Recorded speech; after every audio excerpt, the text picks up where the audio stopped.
கர்த்தருடைய பரிசுத்த நாமத்துக்கு ஸ்தோத்திரம். கர்த்தர் நல்லவர். ஆதியாகமம் 2ஆம் அதிகாரம் 7 மற்றும் 18ஆம் வசனம். இயேசுவின் நாமம் மட்டுமே மகிமைப்படுவதாக.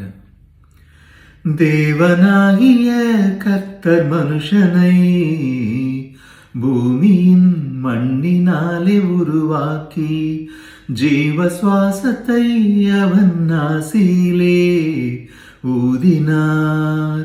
மனுஷன் ஜீவாத்துமாவானான்.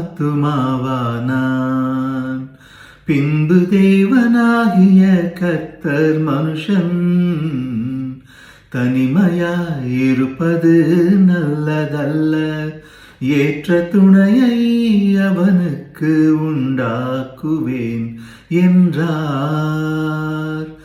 தேவனாகிய கர்த்தர் மனுஷனை பூமியின் மண்ணினாலே உருவாக்கி ஜீவ சுவாசத்தை அவன் நாசியிலே ஊதினார்.